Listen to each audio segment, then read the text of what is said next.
Graça e paz, irmãos. Meu desejo é que a paz do Senhor esteja em cada vida, em cada coração. Hoje, mais uma vez, vamos meditar na palavra do Senhor, vendo aquilo que Deus tem para o nosso coração.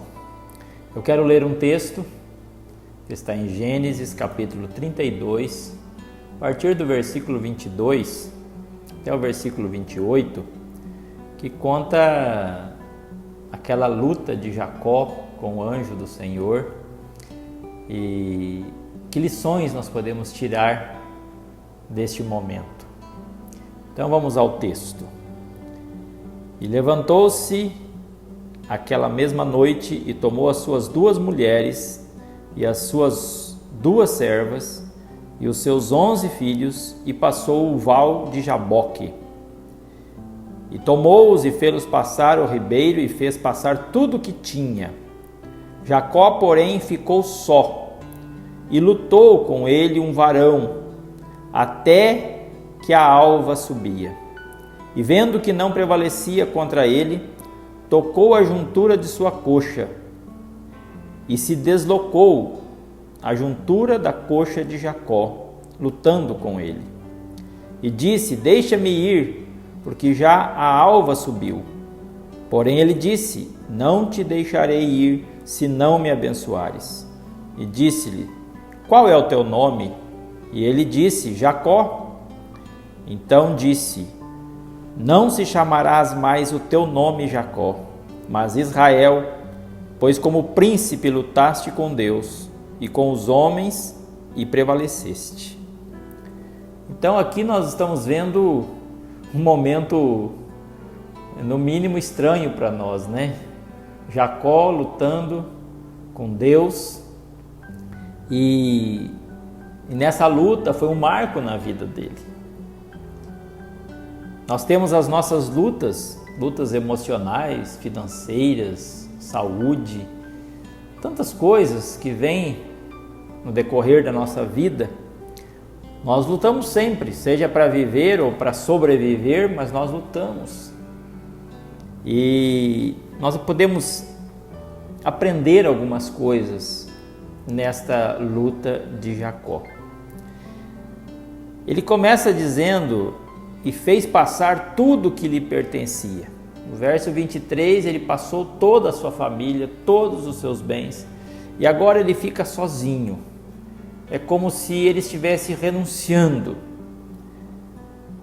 Nós podemos chamar essa luta a luta da renúncia, porque agora ele está só com Deus.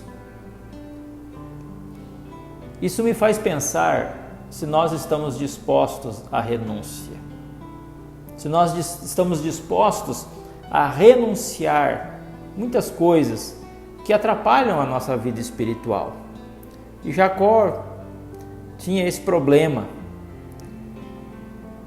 A exemplo de Jesus, que renunciou à sua glória e se fez homem e morreu por nós, nós também devemos renunciar. E aí o texto diz: ficando ele só. Às vezes Deus quer que fiquemos só. E nesses dias nós temos bastante tempo para isso, né?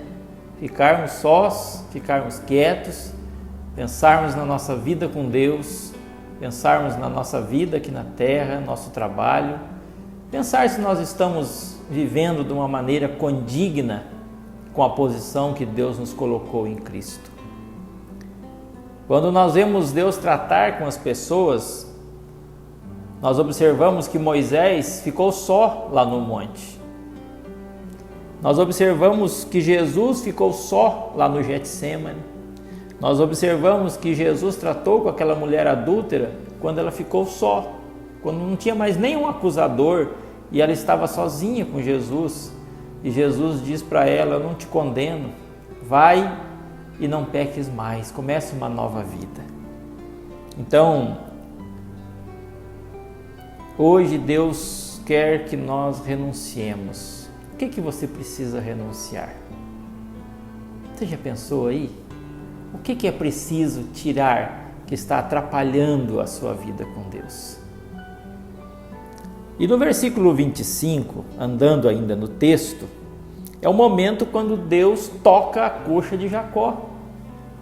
E Jacó estava naquela luta e o dia já estava clareando, e então Deus toca na articulação para ele não poder se movimentar.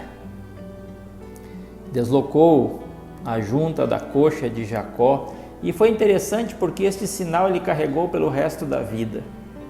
Mas foi um sinal bom, o momento da conversão de Jacó. O momento que ele fez um propósito com Deus. Deus já tinha propósito na vida dele, como tem na sua, tem na minha. Mas Jacó ainda não sabia, ele não sabia lidar com isso. Então, nesse texto há uma conversão. E quando Deus chama os servos, quando ele chamou Isaías, Isaías falou: não, Senhor, eu sou um homem de lábios impuros. E Deus então pega uma brasa do altar e toca os lábios de Isaías. Quando Saulo, naquela luta contra os cristãos, ele foi tocado nos olhos, ele teve que ficar cego por 3 dias para que pudesse ver a grandeza do plano de Deus. Então, sempre pessoas são tocadas por Deus. Deus quer tocar o seu coração, a sua mente, como um cirurgião toca a sua vida. Deus quer mudar a tua vida. Isso me faz pensar na graça de Deus quando Ele nos toca graciosamente para transformar a nossa vida. O que precisa ser tocado? Qual parte da sua vida precisa ser tocada? Você já pensou nisso? Qual parte da sua vida que precisa hoje receber o toque do Senhor? Então, além de renúncia, há um toque de Deus aqui. Continuando nesse texto, nós vemos a insistência de Jacó. Eu não te deixarei ir se não me abençoares.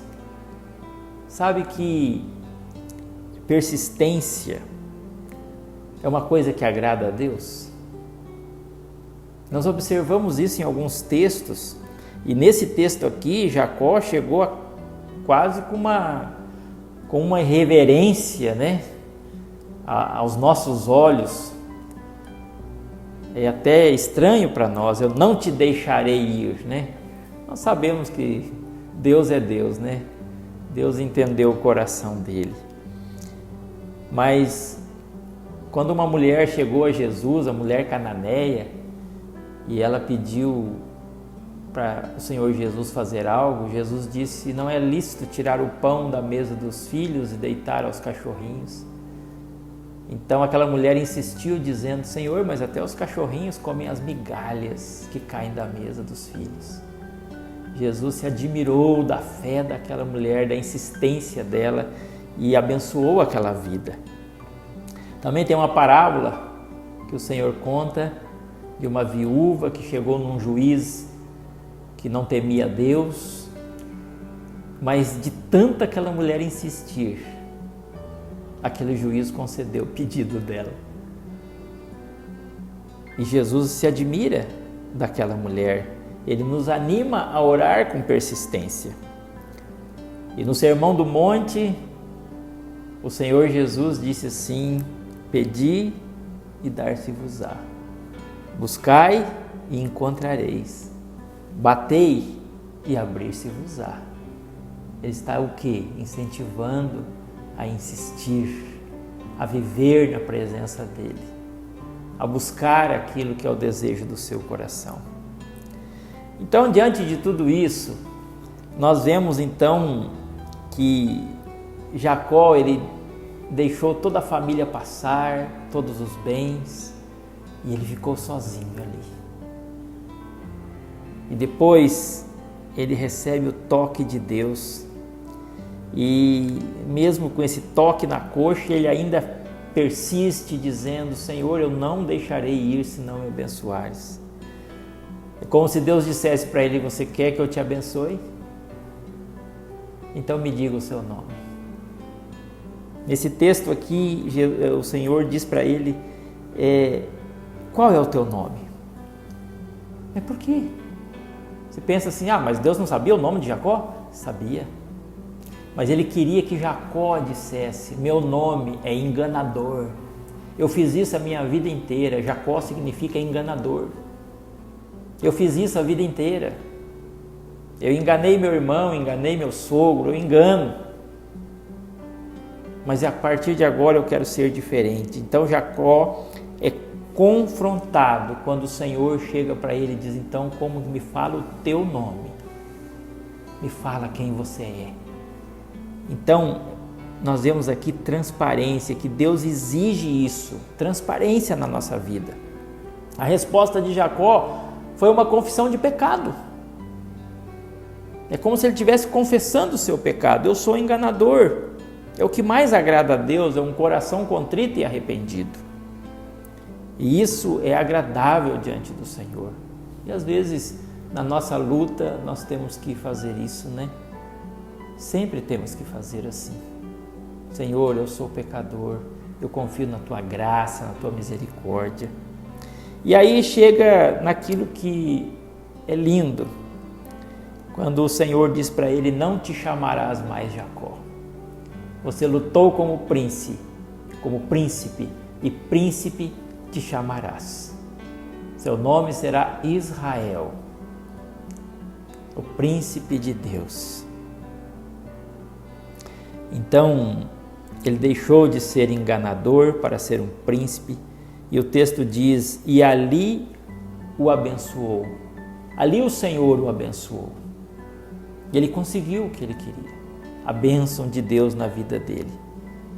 E isso só Deus pode fazer na sua vida, na minha vida, de todos nós. Deus faz assim. Então também nós somos convidados a lutar em oração, se colocar diante de Deus nessa mesma disposição, de clamar ao Senhor, de viver na presença do Senhor, de ter uma vida transformada pelo Senhor. Essa é a luta da vitória de Jacó. Ele ganhou um coração novo, uma vida nova, um coração puro, abençoado, feliz. Deus quer te abençoar dessa mesma forma. Eu gostaria que você olhasse para essa palavra e se colocasse no lugar de Jacó. Que Deus te abençoe muito, te faça desta forma vencedor, um príncipe de Deus, uma princesa de Deus. Deus disse, e ali o abençoou. Que se diga isso de nós, e aqui nos abençoou o Senhor. Amém? Deus abençoe a todos. Desejo que esta palavra encontre guarida em cada coração. Deus abençoe.